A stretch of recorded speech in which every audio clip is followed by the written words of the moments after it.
Bienvenidos a Punto y Coma. Hoy tendremos al escritor Alejandro Rosas con uno de los libros más exitosos de este país, México Bizarro 2.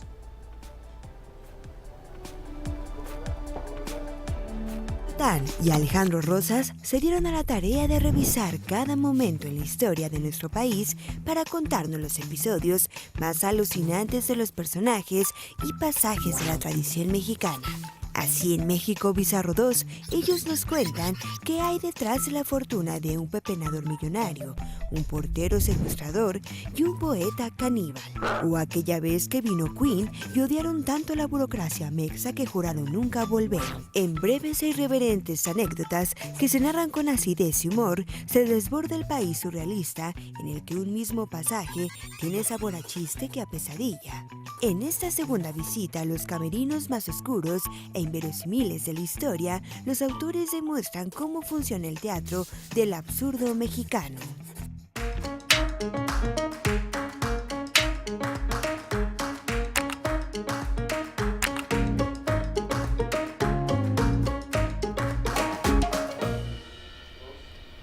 Bienvenidos a Punto y Coma. Hoy tenemos un programa alucinante. Saludos a Julio Patán, que nos está viendo desde su cama, probablemente, que él es coautor de este libro. Y tenemos aquí a Alejandro Rosas. Gracias por estar con nosotros. Mariana, siempre es un placer estar contigo en todos tus espacios. Y vas a ver que hoy tenemos sobredosis de Alejandro Rosas, porque también vas a estar en caldo de cultivo. Ah, hoy me toca. Sí, claro. Pero bueno. Quisiera primero que nos contaras el viaje que fue México Bizarro 1, porque yo pocas veces he visto, de verdad, y tú sabes que yo voy a librerías, voy a centros comerciales, y por todas partes veías México Bizarro 1, México Bizarro, por todas partes, lo cual a mí me da mucho gusto porque te quiero mucho a ti y a Julio Patán también. Pero ¿cómo fue ese primer volumen? Pues fue muy bizarro, Muy. Porque tú sabes cómo se mueve el mercado de los libros. O sea, de pronto hay algo que tú esperarías que quizá puede ser el gran éxito y es como un páramo y pasa la bola esta como de paja en el desierto, ¿no? O sea, oye el grillito cantar. Y hay otros que quizá que no esperabas que tuvieran un éxito tan grande, lleguen a tenerlo, ¿no? Y el caso de México Bizarro fue algo así. Para empezar, México Bizarro como idea empezó en una noche muy bizarra en casa de Julio Patán tomando mucho whisky. Ya lo hemos contado en otras ocasiones. Y fue bizarro porque en verdad estábamos tomando mucho whisky y estaba también nuestro editor Gabriel Sandoval. Y pues de pronto de esas veces en que ya con tus copas empiezas a hablar de tonterías y de pronto no sé por qué, imagínate qué bizarro que pues, estás tomando whisky, te estás medio emborrachando y hablar de Salinas de Gortari. Y hablar de la paca. Ustedes sí, acuérdate. Además, hablar de esas cosas, pero además que la plática de borrachos se convierta en algo realidad. O sea, ese proyecto que sale en las cantinas, en la casa de cualquiera de ustedes tres, o la mía, que es su casa, sí, al día siguiente ni te parece tan buena idea y por supuesto no se lleva a cabo. No, porque además, exactamente, quizá en las pláticas de borracho es donde salen buenas ideas que nunca se concretan, pero también donde arreglas el mundo. Quizá es por eso que de pronto esa noche estábamos hablando de la huelga de hambre de Salinas de Gortari, o de la paca, o de Madonna en 1993, y ese tipo de cosas. Y como pues, Gabriel Sandoval, nuestro editor, tiene mucho olfato de editor, pues escuchándonos, él es peruano, aunque lleva aquí ya, pues, prácticamente es mexicano. Gabriel, hermano, ya eres mexicano, ¿no? Lleva más de 10 años aquí, entonces de pronto dijo, huevones, porque es chileno, peruano, nacido ahí, pero vivió mucho tiempo en Chile. Ahí tienen un libro. Claro. Y entonces, pues ahí medio pudimos en una servilleta, más o menos armamos un índice de historias que en principio fueran extrañas, insólitas, raras, que luego todas estas serían la podríamos poner bajo el concepto de bizarras, ¿no? Y ahorita podemos hablar, si quieres, del concepto. Y entonces ya el siguiente lunes, pues ya contrato, pues, Patán y yo, y entonces de pronto ya teníamos un primer índice de lo que sería México Bizarro, que era exactamente juntar todas estas historias en una especie de divertimento, porque la idea era pasársela bien, reírse y todo, porque todas son de risa aparentemente. Aparentemente. Sí. Otra cosa que sucede en el mundo de los libros es que los libros que se venden mucho en este país muchas veces son malísimos. La neta, son como estos bestsellers o libros de autoayuda o cosas que dices, híjole, pero este no. O sea, este en realidad corresponde al tipo de libros que tú has hecho, que Patán ha hecho, que es divulgación de la historia. Tú no eres historiador, tú te presentas a ti mismo como claro. un divulgador de la historia, pero además tienen un tono que se agradece mucho, que no es pretencioso, que no es te voy a educar, mexicano ignorante, sino es vamos a compartir como si estuviéramos echando esos whiskies estas historias, ¿no? Este es el tono que necesitamos también para comunicar este tipo de... Porque al final sí es historia. Claro, y mira, y yo creo que también lo que define a México Bizarro en sus 2 volúmenes es la poca solemnidad. Sí, gracias. Yo creo que somos una sociedad que hemos sido muy solemnes siempre porque así se fue construyendo todo el modelo social y el modelo político. O sea, realmente este tipo de cortesanismo que vivimos en la clase política, ¿no? El señor senador, el señor diputado, el señor presidente. Claro, siempre debe haber un respeto y no importa si eres diputado, senador, médico, abogado. Pero esta solemnidad donde no puedes tratar a la historia porque cómo te atreves a pensar que Juárez le decía por ejemplo, a Melchor Ocampo, un día se levanta en Veracruz Juárez y dice, oye, ¿sabes qué, Melchor? Me voy a chingar a la iglesia. No, pero ¿cómo? ¿Cómo? No puedes decir, no, ¿sabes qué, Melchor? Entonces, ¿qué es lo solemne? ¿Sabes qué, Melchor? Hoy voy a lanzar la ley de nacionalización de los bienes del clero y de manos muertas. Ay, no, ma. O sea, exactamente. O sea, ¿tú crees que realmente así se paraba Juárez? No, por supuesto que no. O Melchor Ocampo, o Madero, Exacto. o Carranza. O sea, muchas veces, ¿cuántas veces? Oiga, señor Carranza, no se va a lavar sus barbas. Pero todo señor don Venustiano Carranza, ¿no? Claro, o sea... Entonces, esta solemnidad yo creo que nos ha hecho demasiado daño porque cuando empezamos a trabajar estas historias, hay gente que de pronto decía, pues ¿cómo te atreves a contar las cosas así? Porque así son. Claro. Porque al final la historia reciente, o la historia muy, muy lejana, es hecha por el ser humano. Entonces no te imaginas situaciones donde nos pintaban a Benito Juárez, ¿no? Entonces te imaginabas ese Juárez predestinado, ¿no? Y te lo imaginabas perfecto en San Pablo Guelatao de niño, como eran las monografías de caricatura de la papelería, ¿no? Y entonces te imaginabas perfectamente al niño Benito Juárez de 12 años, volteaba a sus ovejas y les decía, entre las ovejas, como entre otras especies, el respeto al derecho ajeno es la paz. No. No, ni cómo se refería tampoco a Margarita, ¿no? Claro, O sea, que seguramente, oye Maggie, pues pásame la corbata, ¿no? sí, claro, y ay, qué sabrosa te ves. O sea, Bueno, fíjate, yo siempre pregunto esto, ¿tú te echarías una noche de pasión con Juárez? obvio no.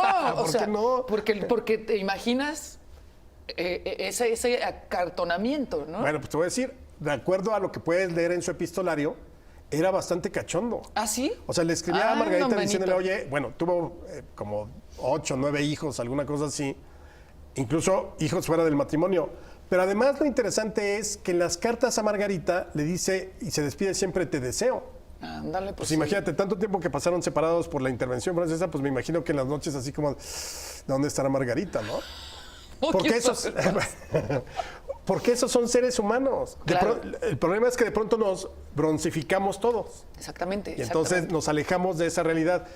México Bizarro es antisolemne de pe a pa. No importa que sea el presidente, no importa que sea el senador, no importa que sea el artista, el intelectual o el escritor, los que están ahí, nos acercamos de una manera totalmente desparpajada y sin ningún tipo de, sí con respeto, pero no solemnes. Absolutamente.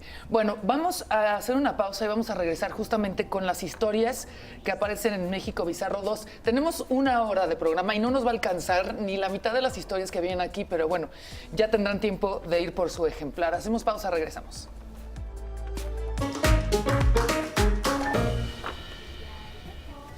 Vamos a entrar de lleno a México Bizarro 2, que una de sus primeras historias, eso va a revelar un poco nuestra edad, la de algunos de ustedes también.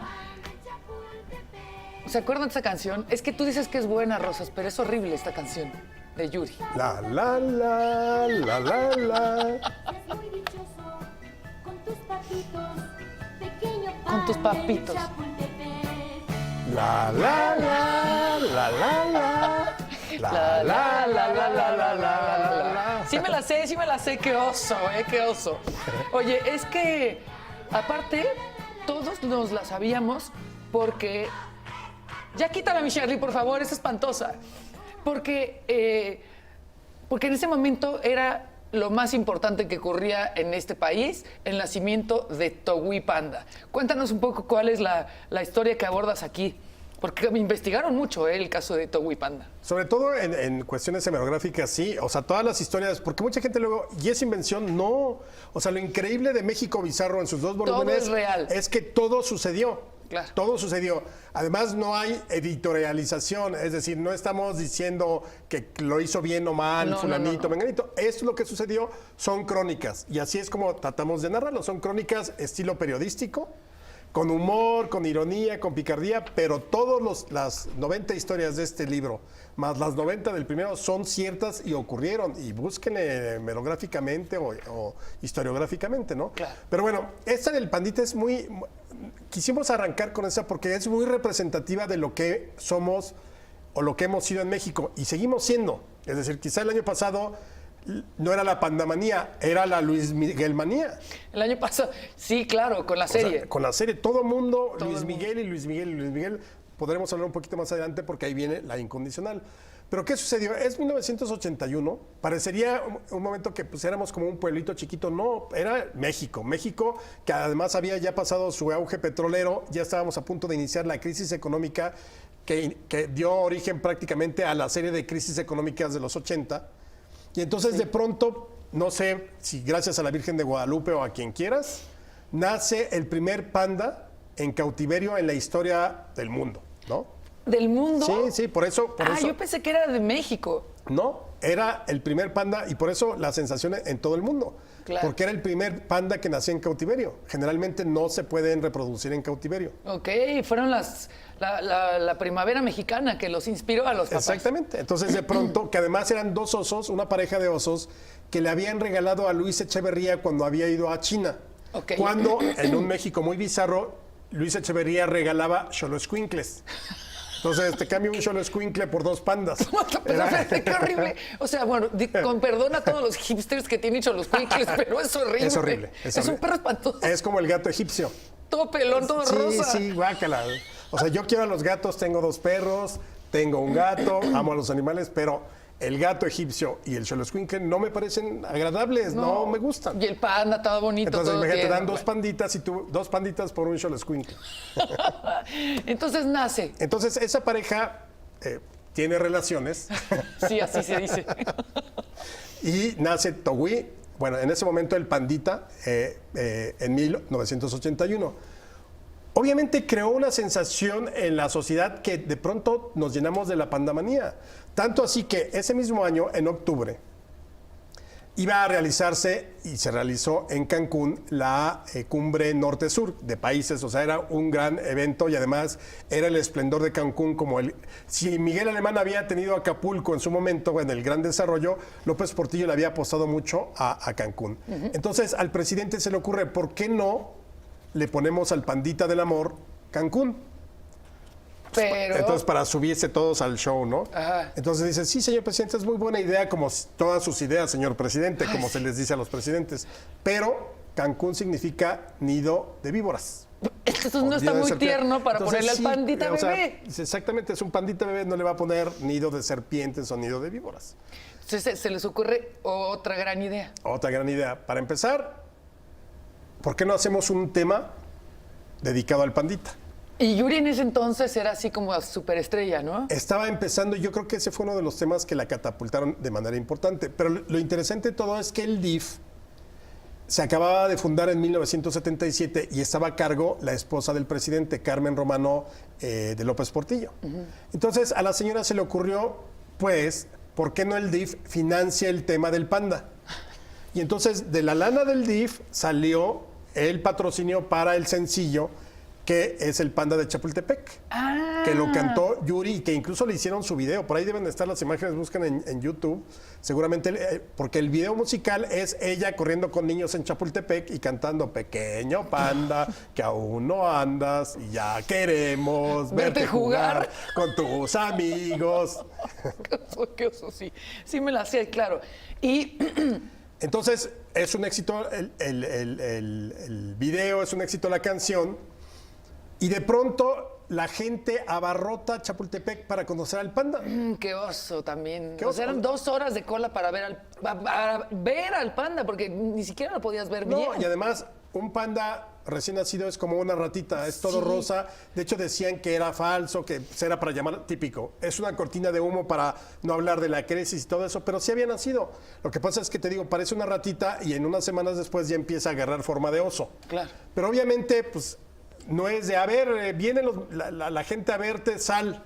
No, sal, pandita, pues no puede caminar el pobre. Bueno, llegó hasta 1 millón de personas a formarse desde viernes, sábado y domingo. Era la gente que iba a Chapultepec para tratar de ver al panda. Creo que hasta había gente que se formaba y cobraba, ¿no? Claro, al típico. El que te vendía mexicanazo. lugar. O el mexicanazo que también te vendía boletos. Oiga, pues es que yo le tengo un boleto y pues ya lo comprabas, digamos, a la salida del metro Chapultepec.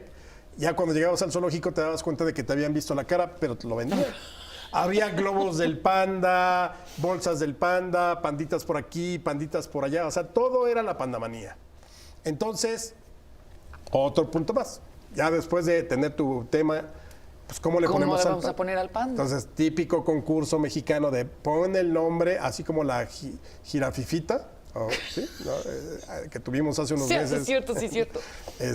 Ahora que nació en el zoológico, igual, vamos a poner un nombre al panda, ¿no? Entonces se hace el concurso nacional, gana un niño rarámuri, que a mí me parece que su nombre es 17 millones de veces mejor que el que le puso al panda. El nombre del niño. Sí, se llama Parménides Orpinel. Sí, pero... Es precioso, No le vas a poner Parménides. Parménides a Orpinel a un panda. Yo le había puesto mi nombre, claro, oye, me llamo Parménides Orpinel, pero póngale al panda Parménides. Bueno, sí, hubiera sido un muy buen detalle, la neta es que sí. O sea, a mí me parece, y esa me parece la gran anécdota de todo esto, Parménides. Bueno, Parménides gana el concurso poniéndole Togui al panda. Togui en rarámuri es niño, pero el oso es que se dieron cuenta meses después de que Togui no era niño, sino era niña, era hembra.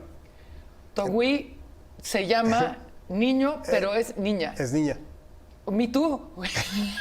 Le están haciendo un Me Too. Oye, es hembra, no le están dando su lugar. Exactamente. Entonces, imagínate, bueno, pues ya déjalo así, ya está, güey.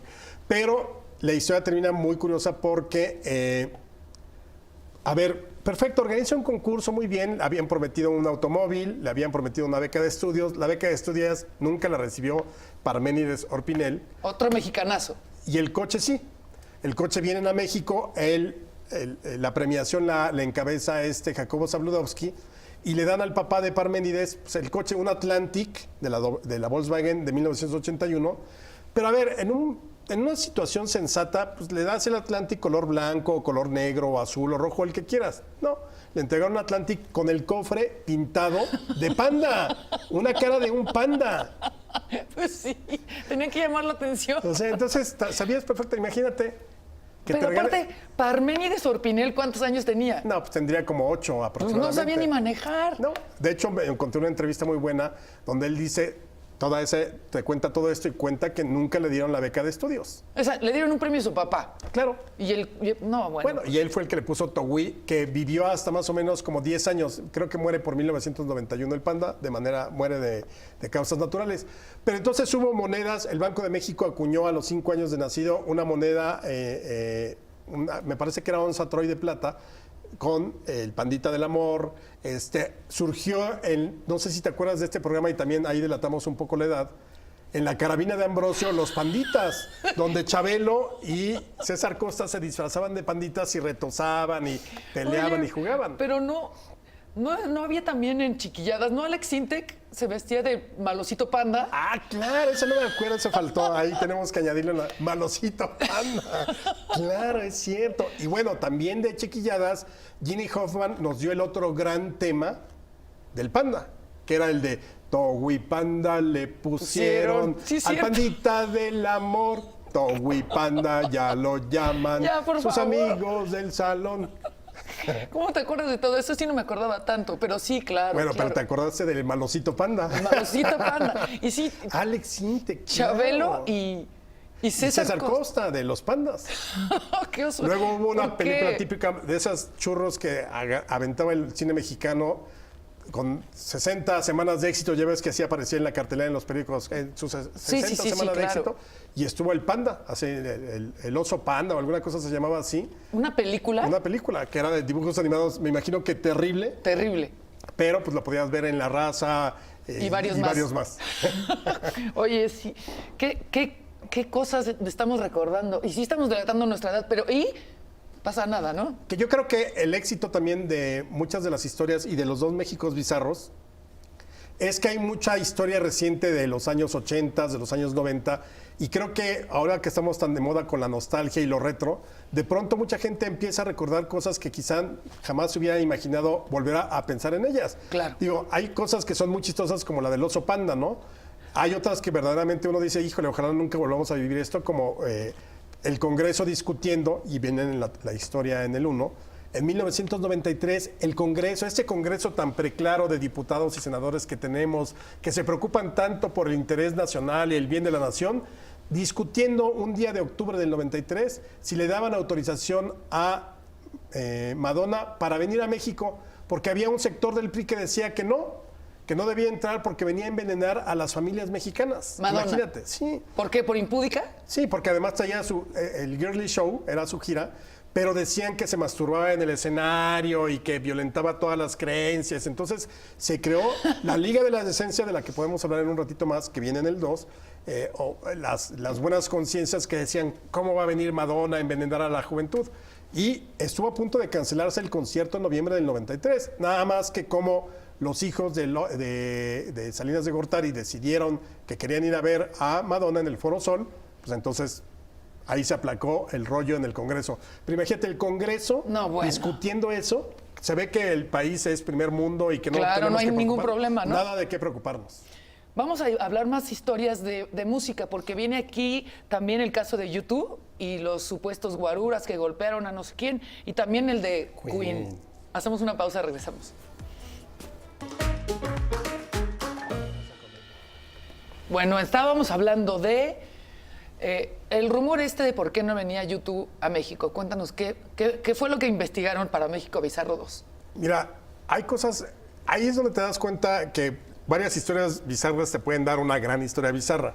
Aquí la historia bizarra fue la prepotencia del Estado Mayor Presidencial y de los hijos del presidente Zedillo. Era 1994, 98, por ahí, bueno, en el sexenio de Ernesto Zedillo, ya casi quizá para terminar, que se presenta YouTube en México. Creo que era la segunda vez que se presentaba. Entonces, evidentemente, la gente que había organizado que viniera a YouTube, pues les había dado Super Passes Plus, VIP y todo combo completo a los hijos del presidente Zedillo. Y pues, obviamente estaban en muy buen lugar. Al parecer, los chavos quisieron retirarse un poquito antes de que terminara el concierto, cuando todo ya estaba listo para por dónde salir y todo eso. Pero entonces, el Estado Mayor que se encarga de la seguridad o se encargaba de la seguridad de los hijos del presidente, pues tomó como cartas en el asunto y enfrentó al staff de YouTube. Entonces, en algún momento, una de las grúas automáticas, porque YouTube seguía cantando y todo eso, estuvo a punto de pegarle a uno de los hijos del presidente Zedillo, y uno del staff de YouTube logró Corrió. tirarlo para que no le pegara la grúa. Claro. Y entonces el Estado Mayor creyó que lo estaban agrediendo y se le fueron encima al del staff.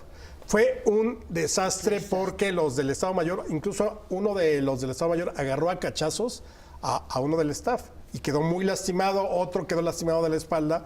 Total que al otro día YouTube iba a dar una conferencia de prensa para denunciar lo que había sucedido con este abuso de autoridad, porque además no tenía por qué haber sucedido. Porque lo estaba protegiendo. Claro, y de todas maneras, o sea, finalmente eres un ciudadano común y corriente. Claro, necesitas una protección especial porque sí corres riesgos por ser el hijo del presidente, pero eso no te permite la impunidad ni actuar como si fueras un monarca Claro. o un déspota. Claro. Y los hijos se comportaron así y el Estado Mayor así.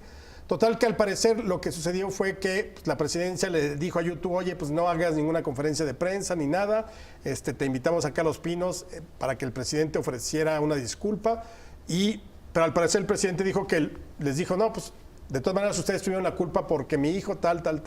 Entonces YouTube dijo, no vuelvo a regresar a México. Sí, y qué se mal tardaron pedo. como 10, 12 Sí. años en regresar. Qué mal, qué poca Sí, madre. bueno, eso es totalmente bizarro porque además nuevamente es el poder presidencial en una situación en donde no tendría que ver nada. Absolutamente nada. Y aparte pagamos mucho por ese acto. Claro.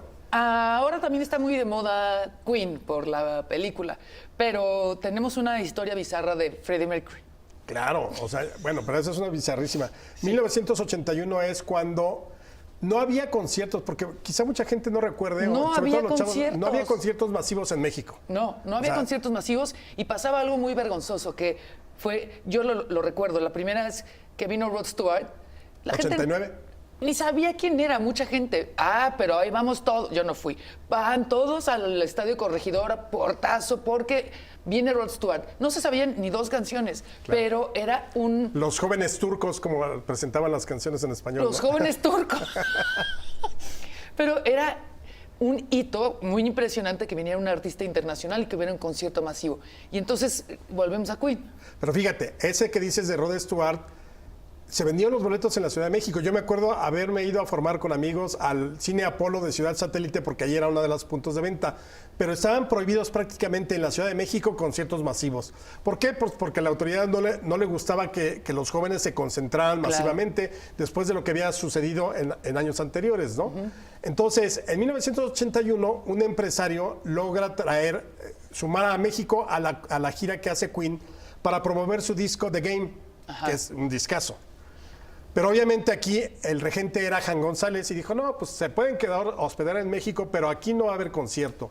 Y entonces hubo 2 sedes, Monterrey y Puebla. Ok. Entonces finalmente pues, dio mordidas por todos lados el empresario, ahí está contada la historia, y se presentan creo que es octubre, en Monterrey, bien el concierto, y luego en Puebla. Pero en Puebla todo fue un desastre porque... Obviamente, nadie estaba preparado para un concierto masivo. No. Nadie estaba preparado para la venta y la reventa. Los boletos se compraban en boletrónico. No sé si te acuerdas de aquella oficina. Sí, Todos sí, eran sí. así como medio color caqui, color carne, los boletos. Sí, que se sí. supone era para evitar la reventa y de todas maneras valió sombrilla. Pues porque Bueno, México. las crónicas dicen que esa noche Puebla olía a marihuana. Toda la ciudad de... Obvio. Bueno, gente con boleto se quedó fuera. Gente sin boleto estaba adentro. Y entonces, pues obviamente entre la borrachera, la marihuana y demás, pues empezó el concierto que lo pudimos escuchar en vivo por Radio Éxitos. Eso sí no me la Sí, sabía. yo me acuerdo porque yo era un fan, bueno, tendría 13 años, era un fan de Queen y pues, evidentemente mis papás jamás me iban a llevar a Puebla, No. pero yo escuché el concierto en vivo por Radio Éxitos. Qué bien. Bueno, pero entonces en Puebla, en un momento dado, y ahorita es la imagen que estamos viendo, es Freddie Mercury con ese sombrero, ya casi para terminar el concierto sale con el sombrero, no sé, de paja, el típico sombrero que te pondrías en un juego de México del Mundial o de la selección. Y entonces la gente del concierto se indigna, los Se mexicanos. ofenden Que por... cómo era posible que él se burlara de los mexicanos poniéndose ese sombrero. Y entonces le empezaron a aventar zapatos. Qué mal, qué... Y él todavía dice, bueno, gracias por los zapatos, les dice al público.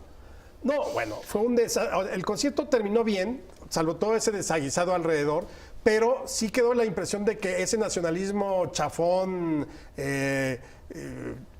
terrible de, es que como como un inglés se pone ese sombrero si el único que puede utilizar ese sombrero somos los mexicanos. Claro, pero además, si hubiera salido con el sombrero charro, no hubiera habido problema, ¿o sí? O con cualquiera.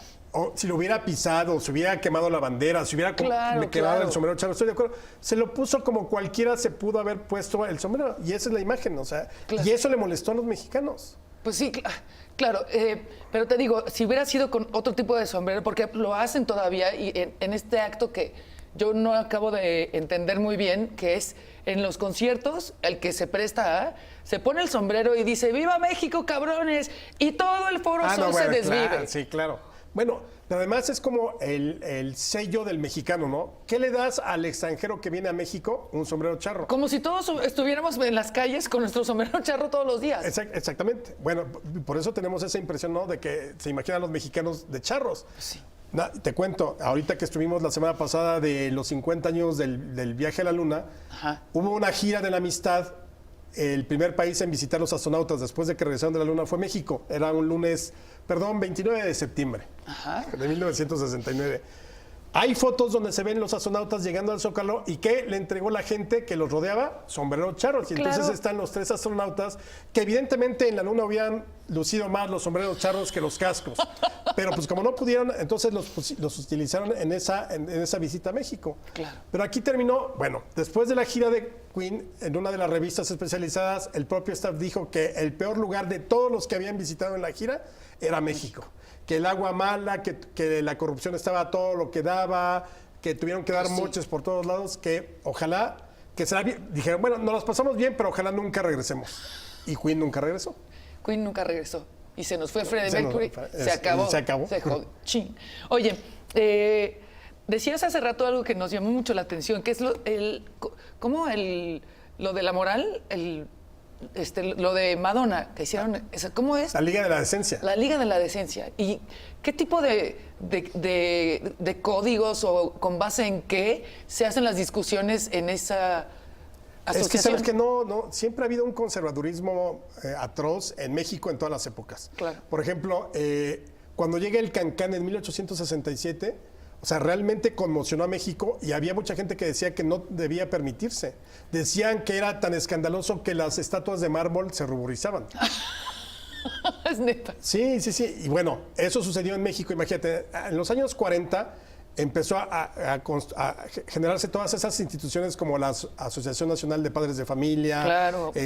la Liga de la Decencia, que nunca se constituyó como tal, pero eran como este sector conservador que decía qué era lo que podía ver la gente y qué era lo que no podía ver o qué le convenía a la gente. Pero sigue habiendo ese tipo de... Claro, totalmente. Claro. O sea, y son los que se quejan del matrimonio lésbico gay, o sea, toda esta que protestan contra el desfile. Sí, claro. Contra todo este tipo de manifestaciones, están en contra del matrimonio, etcétera, ¿no? Bueno, estos personajes siempre se han caracterizado por estar en contra de eso. En 1943, cuando develan la Diana Cazadora, lo que hicieron fue protestar porque cómo era posible que la Diana Cazadora apareciera desnuda muy cerca del Paseo de la Reforma. Era una estatua, dijeras, bueno, era una foto gigante de una mujer desnuda. Era pues, la estatua de la Diana Cazadora, la cazadora de las estrellas del norte, como sería su nombre. Claro.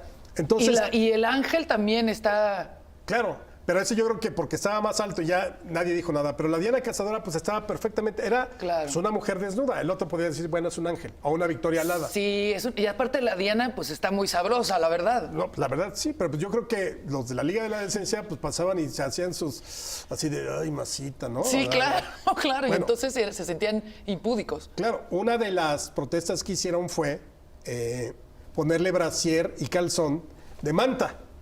Y se lo pusieron Sí. a la Diana Cazadora. En una mañana amaneció así. Fue tal la presión que además la esposa Soledad Orozco, me parece que era la esposa de Ávila Camacho, se sumó a esa cruzada por la moral y las buenas costumbres, y entonces le ordenaron a Olaguibel, que era el que había hecho la estatua, al escultor, que por favor le pusieran un taparrabo. Y le pusieron su taparrabo a la Diana Cazadora, que se lo quitaron hasta 1967, si no mal o sea, recuerdo. prosperó. Sí. Esta escena de la Diana con el brasier y el calzón la reprodujeron En la película. en la película Los Caifanes. Claro que sí, tienes toda la razón. ¿Te Ya acuerdas ves. que ahí está Julizo? Bueno, otra de las perlitas que se echaron en 1968, esta Liga de la Decencia o estos conservadores impidieron que se estrenara en México Blancanieves y los 7 enanos, porque como una mujer podía estar bajo el mismo techo con 8 hombres Y enanos. más que- enanos. Exacto, eso es Exacto. medio perverso. Es neta. Bueno, sí, claro. O sea, y entonces durante algún tiempo estuvo enlatada porque no era posible, eso era contra la moral y las buenas costumbres. Tanto así que luego, por ejemplo, ya con el tiempo hubo películas como Blancanieves y sus 7 amantes con Sasha Montenegro. Bueno, y también hay películas porno de Blancanieves y los 7 enanos, ¿no? Enanieves y sus 7 blancanos. Te la sabes. Bueno, es que aquí en México además está en vez de Los Sopranos, Los Soporno. O ese autotítulo que es maravillosa, en vez de querida encogí, ¿cómo era? A los niños. No, era querida agrandé al chico. No puedo con esto. Bueno, por ejemplo, en una película no podías decir que eran homosexuales, sino invertidos. Invertidos. Sí. Y luego sí, era una escena de fuerte. amantes, o sea, de que el hombre engañaba a su mujer con su amante. Entonces tenían que mostrarse arrepentidos para que entonces más o menos se pudiera permitir. O sea, digamos, dentro de la película. Dentro de las películas, sí, había también partes que impedían que ese beso no se puede, no pueden salir más del hombro, ya es desnudo si sale nada más una camisetita, o sea, no, se han servido con la cuchara grande, son los mismos que no querían que viniera Madonna. Claro. O sea, entonces siempre han estado presentes esta Liga de la Decencia y hay muchos más casos ahí en el capítulo de la Liga de la Decencia de México Bizarro 2. Ahorita vamos a regresar a platicar de otras historias con Alejandro Rosas y a compartirles algunos de estos nombres que no sé por qué a los padres, eso sí es indecente, fíjate, ponerles este tipo de nombres a sus hijos, eso sí es atentar contra la dignidad humana. Hacemos una pausa y regresamos.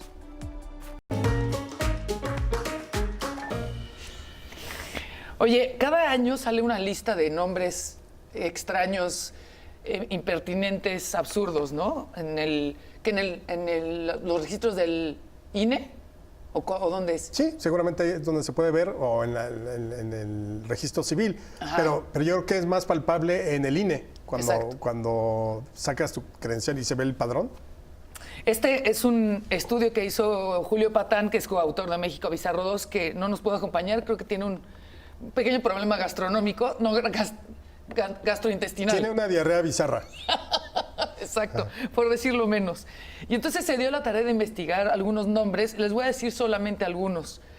Michael Jordan González Pineda, Aceituno, Godzilla, Corvette, Terminator, Voldemort, Email y Yahoo. O sea, ¿qué lleva un padre a ponerle a su hijo Yahoo?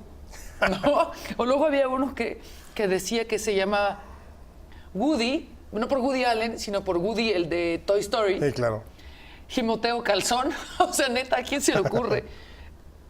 Audelino Superman Christmas, Satanasio e incluso a un Hitler. O sea, eso es neta creatividad para nombrar a tus hijos.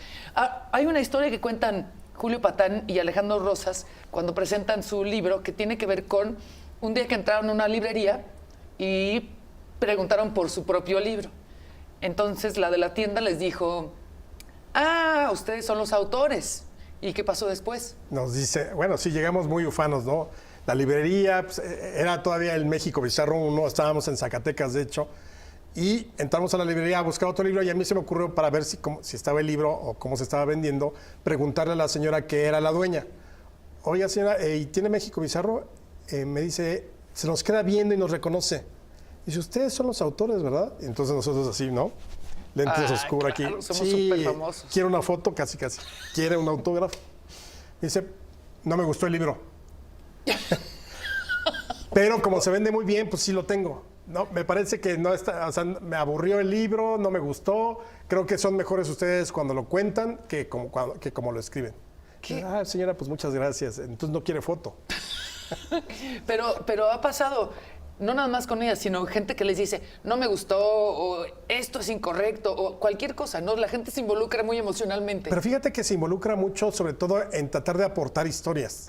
Claro. Hay más, o sea, poca gente nos ha dicho, no, o sea, quizás sí nos escriben de pronto, oye, pues no me gustó, está muy simplón, pero es mínimo. O sea, esta señora fue muy chistoso porque además fue in situ en su librería, pero decía, bueno, pues, pero de todas maneras lo están pidiendo muchísimo, yo lo voy a seguir vendiendo. Claro. Pero la gente se ha sumado y yo creo que ese fue parte del éxito para hacer el segundo.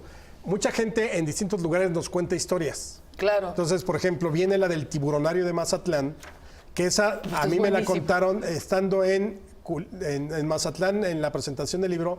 Alguien del público se acercó, bueno, no, en la discusión, en la plática, en la presentación, oye, deberías contar la historia del tiburonario de Mazatlán. Entonces me pongo a investigar y esa se cuenta como Sharknado. Ya ves que Sharknado, esta película chafísima, donde los tiburones van en los tornados y así atacan y demás, pues haz de cuenta que a Mazatlán le iba a pasar lo mismo nomás que en la tierra. Resulta que el tiburonario, dijeron, vamos a hacer un tiburonario junto al acuario, que ya era muy importante el acuario en Mazatlán, un tiburonario que sea el mejor de América Latina, ¿no? Entonces, como buena obra mexicana, ¿cuánto vale? 1 millón de pesos y lo terminamos en 6 meses. Corte A, habían pasado 6 años, no lo Obvio. habían terminado, ya habían los 100 millones, las cantidades exactas vienen en el libro. Y entonces ya finalmente lo inauguran con bombos y platillos, va el gobernador, las autoridades, todo el mundo. Y 15 días después de la inauguración se empiezan a romper los acrílicos del tiburonario y se empieza a salir el agua. Imagínate las cantidades de agua que toda la región cercana o todas las colonias cercanas a el tiburonario se inundaron. Y estuvieron a nada de salirse los tiburones. Y entonces ya iban a andar los tiburones ahí en las calles de Mazatlán. Hasta que finalmente los chalanes, no, pues aplica el protocolo de seguridad. Sí, güey, cámbialos de pecera. O sea, ¡claro! alguna cosa así, cero profesionalismo ni nada. Y luego vamos contando cómo pues, el contratista dijo, pues es que yo hago casas, a mí me pidieron, haz una pecera y la hice. Oye, pero es que el que puso el sistema de drenaje, no, pues yo nunca lo había hecho, pero pues me dijeron que hiciera y me pareció fácil. O sea, todos los vicios ocultos, y esa es una historia que nos contaron allá. Entonces, la gente se ha sumado mucho con este tipo de historias. Pero fíjate que también de las historias que luego quizá tengan que aparecer en algún momento, es aquella, tú no estabas presente, pero estuviste en aquel festival de letras en Tepic hace 2 años. Ajá. Que estábamos allá todos. Yo estaba contigo. Pero tú estabas conmigo en el restaurante Sí, es con cierto. la que culminó mi historia. A ver, sí, claro. Yo acababa de dar mi charla que me tocó ese día de los mitos de la historia mexicana, ¿no? Se la había dado al campus de la Universidad Pedagógica allá en Tepic y hablé obviamente de los mitos, entre ellos el de los niños héroes. Creo que no fue lo más apropiado porque Juan Escutia es de Tepic. De Tepic, claro. Entonces me orgullo acuerdo que ya nacional. hablé de él, dije, no, claro que sí existe y todo, pero no es así como nos cuentan. Total que al final una maestra, como de 80 años, se levanta un poco enojada. No, pues es que tú te burlas de todo y hay que tener respeto. Dije, no, maestra, pues yo creo que lo que hay que decir es la verdad, cómo fue el hecho, para qué mentir, etcétera. Total que salí de ahí un poco como, pues quizá tenga razón, quizá soy muy burlón, no debería ser tanto. Total que, pues para elevar mi ánimo, fuimos a la cantina. Ahí me encontré contigo y con algunas otras autoras. Exacto. La cantina que está en la Plaza Central, en un segundo piso, maravillosa. Y de pronto, acuérdate, abro el menú y decía, camarones Juan Escutia, envueltos en tocino. O sea, Sí. Me critican aquí de que yo digo que Juan Escutia no se aventó. Y tenemos los camarones Juan Escutia, casi faltaba mejor que en la bandera en tocino. Por cierto, deliciosos. Pero a ver, déjame completar la historia. Estábamos así, pues viendo, es una carta extensa, ¿no? Hay Sí, muchísimas cosas. Y de pronto Alejandro Rosas dice, camarones Juan Escutia, envueltos en tocino. Tráigame esos, por favor. O sea, no lo pensaste. O sea, No, era perfecto claro. para Alejandro Rosas, los camarones Juan Escutia, Esas son muy historias buenos. bizarras. O sea, imagínate un restaurante donde su hijo pródigo o su hijo predilecto es Juan Escutia y tienes camarones Juan Escutia Es genial. envueltos en tocino. Es genial, absolutamente. O cuando igual, estando en Zacatecas, Patán y yo fuimos a Los Dorados de Villa, que es una mezcalería. Y entonces tú estás a punto de comer, te es buena hambre, ¿no? Se te antoja pues quizá una cecinita, unas enchiladas. Pero lo que te dan en el menú, la primera plana es el cadáver de Villa, así totalmente. Villa fue asesinado el 20 de julio. En la carta. Sí, en la portada de la carta es el asesinato de Villa. Entonces, Eso, es perfecto, muy bien, qué bueno que ya se la nota roja, ahora sí. Se les abrió el apetito. ¿Qué es así?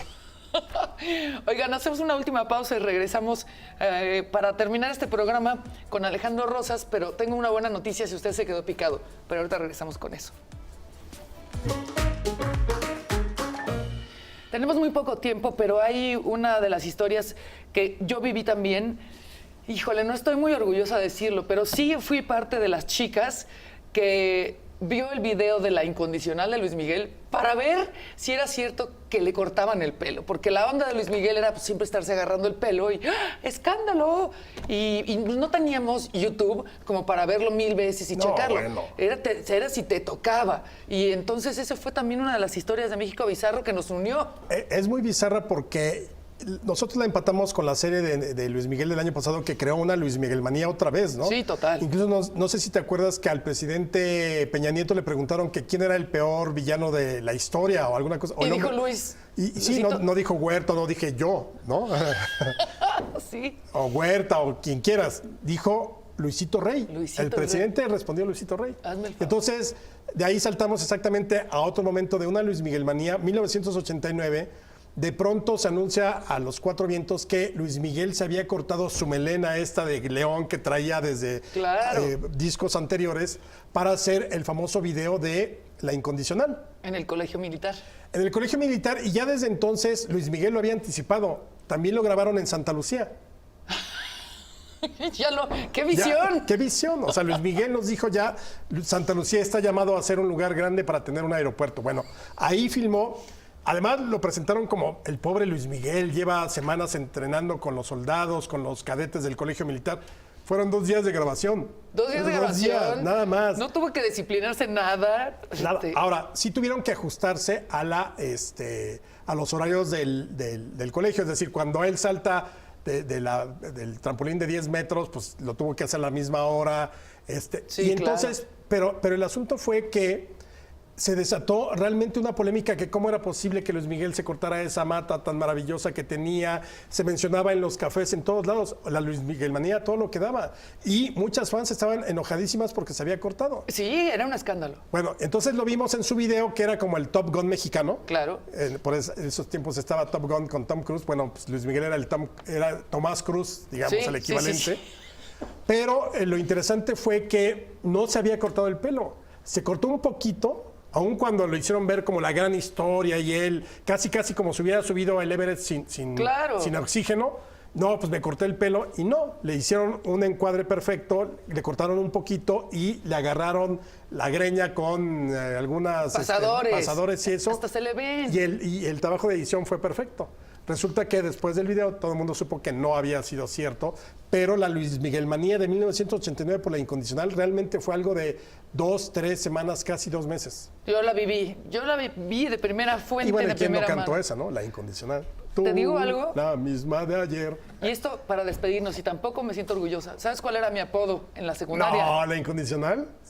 Así de idiota era desde entonces Alejandro Rosas. Es neta, es neta. Bueno, por favor, vayan corriendo por su México Bizarro 2. Y si se quedaron con ganas de más, caldo de cultivo hoy va a haber carnitas de manatí. Claro. Alejandro Rosas, gracias. Tu cuenta de Twitter, @a. RR 1910. Muchas gracias por venir. Gracias Mariana, por gracias, por como este siempre. extraordinario trabajo y por venir a punto y coma. No hacemos pausa, nos despedimos. Gracias.